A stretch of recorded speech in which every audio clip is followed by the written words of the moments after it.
Sittingbourne. Even the name seems indecisive, as though the town itself is perched in some eternal pause, sitting by a bourne, a stream perhaps, though no such lyrical waterway reveals itself at first glance. The name lingers in the mind, both mundane and vaguely mythic, like something overheard on a commuter train and forgotten before the next station. My expectations were fittingly low, and Sittingbourne, obliging, modest, did not attempt to rise above them. I arrived from Rochester, wearied and half reluctant, long after the civic pulse had slowed to a near halt.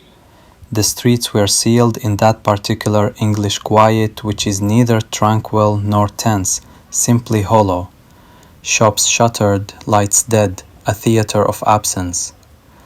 A high street that once might have aspired to commerce now lined with dormant fish and chip counters, Balkan groceries, kebab takeaways, a few melancholy charity shops, and real estate agencies dreaming of better postcodes. All of it closed, still, like an unperformed play. At one end of the silent corridor stood a parish church, grey and self-assured. At the other, a statue of a sailor in permanent salute. To what? No one seemed to know. Between them stretched nothing of note, nothing that demanded witness, just the languor of a day that had already happened. The town offered no spectacle, no singularity, only the quiet resignation of a place that has chosen endurance over reinvention.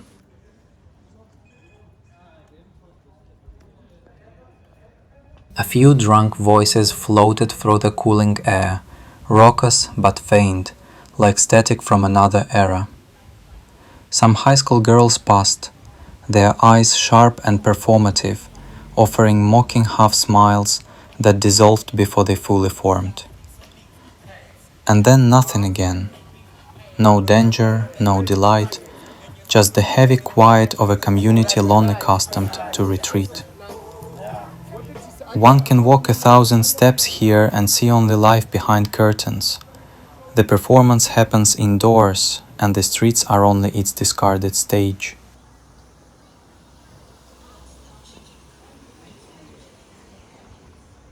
Perhaps it was my fault. I had chosen Sittingbourne on a whim, a dot between Rochester and Whitstable, a geographical shrug. It recalled a similar experiment years ago with Faversham, another accidental stop, another flicker of provincial stoicism, though Faversham at least gestured faintly toward charm. Sittingbourne offers no such pretense, and there is something refreshing in that. It does not seduce, it does not even try, it simply is, and perhaps that is its most radical act.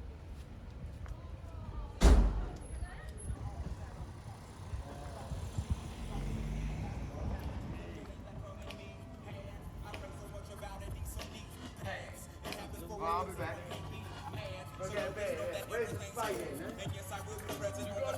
Throw that inside. 25. Yeah. What did she say? I can't remember. I'm not gonna give